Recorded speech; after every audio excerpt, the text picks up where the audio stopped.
Hello everyone. सो आज हम लोग स्टार्ट करने वाले हैं बाउंड्रीज़ और फ्रंटियर्स का टॉपिक। सो बाउंड्रीज़ में हम लोग बताएंगे सबसे पहले इसकी डेफिनेशन, इसके कुछ फीचर्स, और फिर हम लोग कंपेयर करेंगे बाउंड्रीज़ को किसके साथ, फ्रंटियर्स के साथ। सो बाउंड्रीज़ क्या होती है? बेसिकली ये एक clearly defined legally recognised line होती है जो कि डीमार्केट करती है territorial limits of a state को या फिर किसी पॉलिटिकल यूनिट को। तो सिंपल कहें तो ये क्या होती है? बिल्कुल क्लियरली डिफाइंड होती है, लीगली रिकॉग्नाइज्ड होती है और एक पॉलिटिकल यूनिट के बारे में बताती है कि ये पॉलिटिकल यूनिट जो है इसी बाउंड्रीज तक है, इसके बाहर ये स्टेट ख़त्म। ये एक नैरो वर्टिकल प्लेन होता है both above and below the ground, यानी कि जितना ग्राउंड पे है उतना ही ऊपर है। यानी कि हम यहाँ पर एयर स्पेस की बात कर रहे हैं, एक कंट्री का एयर स्पेस, उसके बारे में बात कर रहे हैं हम, ठीक है, जो कि इस्टेब्लिश करता है एक्सटेंट ऑफ स्टेट ज्यूरिसडिक्शन, यानी कि एक स्टेट के अंदर कोई भी सरकार है तो वो वहीं तक ही लॉज इम्प्लीमेंट कर पाएगी या कर सकती है जहाँ तक उस स्टेट की पर्टिकुलर बाउंड्री है। तो सिंपल भाषा में हम लोग वापस से रिवाइज करें, बाउंड्री क्या होती है? ये क्लियरली डिफाइंड लीगली रिकॉग्नाइज्ड होती है जो कि डीमार्केट करती है एक टेरिटोरियल स्टेट को या एक पॉलिटिकल यूनिट को। ये एक नैरो वर्टिकल प्लेन होता है जो कि बिलो और अबव होता है। साथ ही साथ ये डिस्क्राइब करता है एक स्टेट का ज्यूरिसडिक्शन कहाँ तक है। जैसे ही बाउंड्री ख़त्म वैसे ही स्टेट का ज्यूरिसडिक्शन भी ख़त्म। एग्जाम्पल की बात करें सो रेड क्लिफ लाइन जो है ये क्या है? ये एक बाउंड्री है बिटवीन इंडिया, ठीक है, ये क्या है? ये इंडिया है। सो इंडिया और पाकिस्तान के बीच में क्या है? रेड क्लिफ लाइन है। वैसे ही पाकिस्तान और अफ़गानिस्तान के बीच में एक और लाइन है, दुरंद लाइन, ठीक है। ये सब क्या है? बाउंड्रीज रिप्रेजेंट करती हैं कि इसके बाहर इंडिया का ज्यूरिसडिक्शन ख़त्म और पाकिस्तान का ज्यूरिसडिक्शन शुरू। नेक्स्ट आता है फ्रंटियर। क्या होता है? फ्रंटियर एक ब्रॉड होता है, ठीक है, ये काफ़ी ज़्यादा ब्रॉड होता है और ये क्या होता है? ये काफ़ी ज़्यादा नैरो होती है, ठीक है। इसके अंदर हमने देखा ये काफ़ी ज़्यादा नैरो होती है और इसके अंदर हम लोग पढ़ रहे हैं ये काफ़ी ज़्यादा ब्रॉड होता है, ब्रॉड होती है फ्रंटियर जो है। इसके अलावा अनडिफाइंड होती है, वो क्लियरली डिफाइंड होती है, ये अनडिफाइंड होती है। ये एक स्पार्सली पॉपुलेटेड जोन होता है that lies between two or more states. It is not strictly demarcated and may be politically contested. Frontiers they are or often transition zones rather than legal boundaries. So ये undefined होते हैं, ये बहुत broad होते हैं, legally defined नहीं होते हैं। इसके अलावा ये काफ़ी ज़्यादा क्या होते हैं? स्पार्सली पॉपुलेटेड होते हैं और एक प्रकार से ट्रांजिशन जोन हो गए। जैसे कि ये हो गया एक टेरिटरी की बाउंड्री, ये हो गई दूसरी स्टेट की बाउंड्री, ठीक है, और इसके बीच में ऐसा ट्रांजिशन जोन है। सो वो रिप्रेजेंट करता है किसको? फ्रंटियर को, ठीक है। सो एग्जांपल की बात करें, इंडिया चाइना फ्रंटियर इन अरुणाचल प्रदेश, ठीक है। इसके अलावा नॉर्थ वेस्ट फ्रंटियर प्रोविंस इन पाकिस्तान। नेक्स्ट आता है की फीचर्स ऑफ बाउंड्रीज एंड की फीचर्स ऑफ फ्रंटियर्स। तो बाउंड्रीज़ की फीचर्स की बात करें सो ये लीगली डिफाइंड होता है, पॉलिटिकली रिकॉग्नाइज्ड होता है, नैरो और फिक्स्ड लाइन होती है, ये क्रिएटेड थ्रू ट्रीटीज, लॉज और agreements, often guarded and maintain with the border infrastructure. यहाँ पर प्रॉपर आर्मीज़ होगी, इस तरीके से फेंसिंग वगैरह होगी प्रॉपर, ताकि कोई भी जो है व्यक्ति ना आ पाए बिना वीज़ा के। फिर है इंटरनेशनल लॉज वगैरह सब इसके ऊपर बाउंड्रीज़ पे लागू होते हैं। नेक्स्ट आता है फ्रंटियर्स के कुछ की फीचर्स। कि फ्रंटियर्स जो होते हैं ये एक लूजली डिफाइंड एरिया होता है, एक प्रकार का ट्रांजिशन जोन होता है, अनडिफाइंड होता है, ब्रॉड स्पेशल एक्सटेंट होता है, कोई फिक्स्ड लाइन नहीं होती बल्कि एक ब्रॉड सा इस तरीके का स्पेशल एक्सटेंट रहता है। फिर है इट में भी कल्चरली और इन्वायरमेंटली डाइवर्स। ये कोई माउंटेन एरिया हो सकता है, ये कोई पोंड का एरिया हो सकता है, कोई ऐसी ग्लेशियर्स वगैरह से स्प्रेडेड एरिया हो सकता है, ठीक है। इट इज़ ऑफन अनसेटल्ड और डिस्प्यूटेड, कि कन्फ्यूजन होती है कि ये एरिया किसका है, चाइना का है, इंडिया का है, इंडिया का है तो कितना है, चाइना का है तो कितना है, किस तरीके से थोड़ा अनसेटल्ड इशू रहता है यहाँ पर। फिर आता है it is not always recognised in legal terms. इसको हमेशा लीगल टर्म्स मतलब थोड़ा डिस्प्यूटेड रहता है, लीगल बाउंड्रीज़ नहीं है, फिक्स्ड लाइन नहीं है, ट्रांजिशन एरिया है, तो थोड़ी बहुत इससे रिलेटेड कन्फ्यूजन और डिस्प्यूट्स हमें देखने को मिलते हैं। एक कंट्री क्लेम करते कि ये तो भाई मेरे पार्ट में आता है, दूसरी कहते कि नहीं भाई ये तो मेरा पार्ट है, ठीक है। तो इस तरीके से नेक्स्ट आता है हमारे पास अगला इंपॉर्टेंट टॉपिक जो कि है कि डिफरेंस बता दो फ्रंटियर और बाउंड्रीज़ के बीच में। सो ये हमारे पास सबसे पहले आती है डेफिनेशन। सो बाउंड्री एक प्रिसाइज लीगल लाइन होती है मार्किंग टेरिटोरियल लिमिट्स। वहीं फ्रंटियर एक वेग सा यानी कि एक बिल्कुल क्लियर नहीं होता, वाइड जोन होता है बिटवीन डिफरेंट पॉलिटिकल इंटेंटिटीज़ मतलब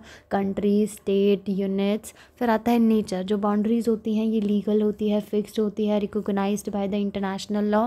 लेकिन जो फ्रंटियर होता है ये काफ़ी ज़्यादा फ्लूइड होता है, फिक्स्ड नहीं होता है, अनमार्क्ड होता है, पॉलिटिकली सेंसिटिव एरिया होता है, काफ़ी ज़्यादा डिस्प्यूटेड रहता है। एक कंट्री क्लेम करती है इतना हिस्सा, दूसरी कंट्री क्लेम करती है अलग हिस्सा। फिर आता है कंट्रोल की बात करें, so it is highly controlled and monitored, कि इसके ऊपर वो पूरा इसके ऊपर जो है गवर्नमेंट बहुत ज़्यादा खर्चा करती है बाउंड्रीज़ को प्रोटेक्ट करने में, इंफ्रास्ट्रक्चर अलग अलग आर्मीज़ वगैरह सेटअप करना, प्रॉपर बेसिस वगैरह बनाना। वही ये लूजली कंट्रोल होता है, अनगवर्नड रहता है।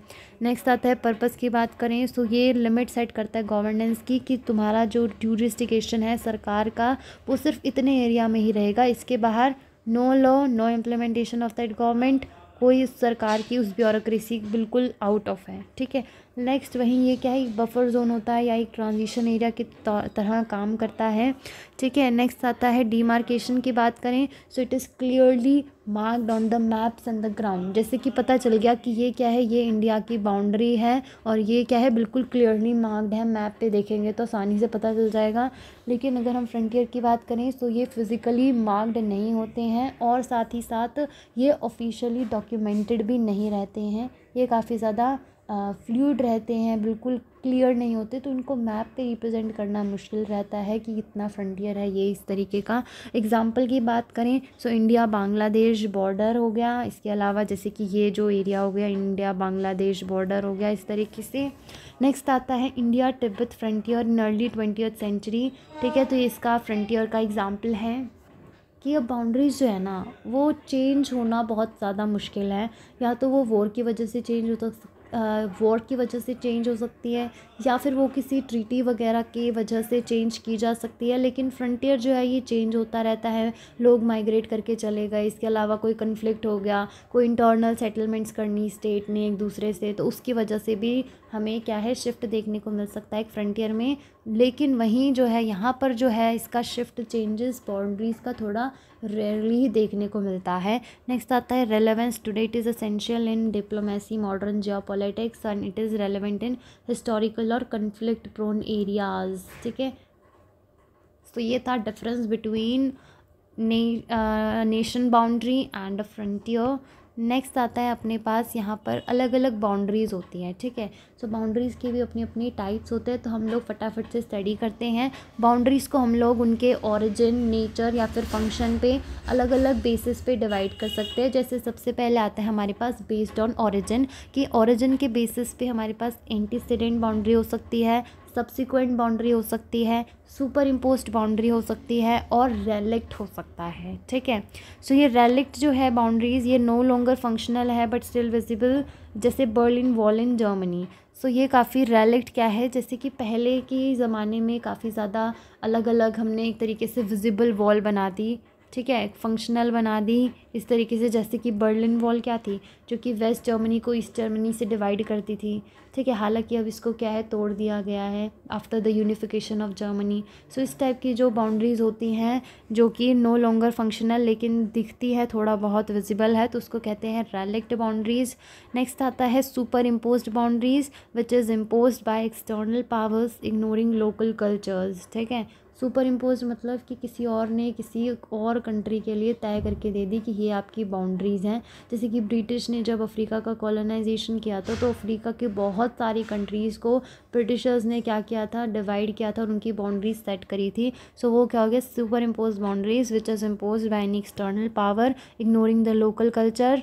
तो इसके अंदर कॉलोनियल बाउंड्रीज़ इन अफ्रीका इसका एग्जांपल हो गया। रेलिक्ट बाउंड्रीज़ वो हो गई जो कि पहले फंक्शनल थी पर आज इतनी फंक्शनल नहीं है, और लेकिन हमें थोड़ी बहुत दिखती है। जैसे बर्लिन वॉल को तोड़ दिया गया था लेकिन उसके जो रेमनेंट्स वगैरह हैं थोड़े बहुत आज भी देखने को मिलते हैं। नेक्स्ट आता है एंटीसीडेंट बाउंड्रीज़ क्या होती हैं, drawn before the cultural landscape developed, यानी कि 49 degree north line between USA and the Canada.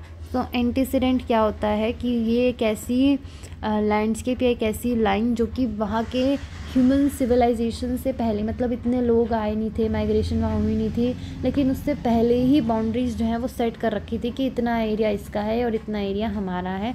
तो इसके अंदर हम लोग 49 degree note line between USA और कनाडा के बीच में वो एग्जाम्पल हम लोग दे सकते हैं। नेक्स्ट है सब्सिक्वेंट बाउंड्रीज़ क्या होती हैं, which are evolve after any settlement और एनी कल्चरल डेवलपमेंट। जैसे इंडिया पाकिस्तान बॉर्डर जो कि हिंदू मुस्लिम के बेसिस पे बनाया गया था, ब्रिटिशर्स ने डिफ़ाइन किया था इसको, है ना, माउंट बेटन प्लान के अकॉर्डिंग। सो ये सब्सिक्वेंट मतलब जो कि पहले सेटलमेंट वगैरह आई, कल्चरल डेवलपमेंट हुई, धीरे धीरे करके जब दोनों के बीच में, कम्युनिटी के बीच में थोड़ा बहुत मनमुटाव देखने को मिला, तो बाद में ब्रिटिशर्स ने फाइनली डिसाइड किया, ठीक है, on the demand of the Muslims, कि एक नया पाकिस्तान बनाया जाए, एक नया नेशन बनाया जाए मुस्लिम्स के लिए। सो एंटेसिडेंट मतलब drawn before the cultural landscape developed, subsequent evolve after settlement and cultural development, super imposed by external powers ignoring local culture, relic no longer functional but still visible।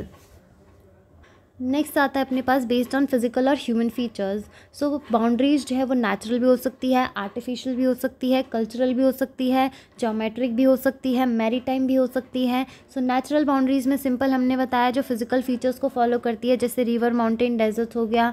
Artificial boundaries जो कि latitudes longitudes के basis पे होती है, जैसे red Cliff line between India and the Pakistan, और इसके अलावा और भी अलग अलग जगहों पे लैटिट्यूड लॉन्गिट्यूड, जैसे 49 डिग्री ये इसके अंदर भी आ सकता है, राइट, जो कि आर्टिफिशियल बाउंड्री है, जो भी हमने देखा था कनाडा यूएसए के बीच में, तो वो एंटीसीडेंट भी है और साथ ही साथ ये आर्टिफिशियल बाउंड्री भी है। नेक्स्ट आता है अपने पास कल्चरल बाउंड्रीज जो कि लैंग्वेज, रिलीजन, एथनिसिटी के बेसिस पे है, जैसे कि इंडिया का पार्टीशन किया गया था। नेक्स्ट आता है ज्योमेट्रिक जो कि ज्योमेट्रिक शेप्स वगैरह फॉलो करती है, स्ट्रेट लाइंस फॉलो करती है। जैसे अगर आप अफ्रीका कॉन्टिनेंट को देखिए तो इसमें इजिप्ट और लीबिया, इसमें जो इजिप्ट और लिबिया है उसका सेपरेशन अगर हम देखें, बाउंड्रीज देखें, तो वो प्रॉपर ज्योमेट्रिकल शेप और लाइंस एकदम स्ट्रेट लाइन की तरह दिखती है। That is 25 east meridian. So ये भी किसका एग्जांपल होगी, ज्योमेट्रिक बाउंड्रीज़ का। नेक्स्ट आता है मैरीटाइम बाउंड्रीज जो कि सीज और ओशंस वगैरह डिसाइड करते हैं according to United Nation convention on the laws of the sea. So UNCLOS की फुल फॉर्म क्या है, United Nation convention on the laws of the sea, जो कि एक इंटरनेशनल ऑर्गेनाइजेशन है जो मैरीटाइम प्रॉब्लम्स एक नेशन की उसको सॉल्व करती है, एडवाइस वगैरह करती है। सो इंडिया श्रीलंका के बीच में कैसी बाउंड्री है, मैरीटाइम बाउंड्री है। सो ये हमारा एग्जाम्पल हो गया किसका, पीसेस ऑफ फिजिकल और human classification of boundaries. So next हमने सिंपल बताया कंक्लूजन कि इन पॉलिटिकल ज्योग्राफी बाउंड्रीज जो होती है वेल डिफाइंड होती हैं, स्टेट सॉवरेनिटी को डिफाइन करती हैं, लीगल होती हैं, पॉलिटिकल यूनिट्स को डिस्क्राइब करती है, स्टेट जुरिस्डिक्शन को बताती है किसके बाहर आपका कोई जुरिस्डिक्शन नहीं है, बाउंड्री ख़त्म, वैसे ही सरकार के सारे कानून, नियम, लॉज सब ख़त्म। वहीं फ्रंटियर्स क्या होते हैं, ये थोड़े फ्लूइड होते हैं, ट्रांजिशनल जोन होते हैं, ठीक है, और ये काफ़ी ज़्यादातर हमें डिस्प्यूट वगैरह, रिमोट रीजन्स देखने को मिलते हैं। इसमें लोग रहते हैं लेकिन बहुत ही स्पार्सली पॉपुलेटेड रहते हैं। Understanding both is important for analysing jaw political conflicts, border issues and international relations. तो इसी के साथ हमारा बाउंड्रीज़ और फ्रंटियर्स का टॉपिक भी डन।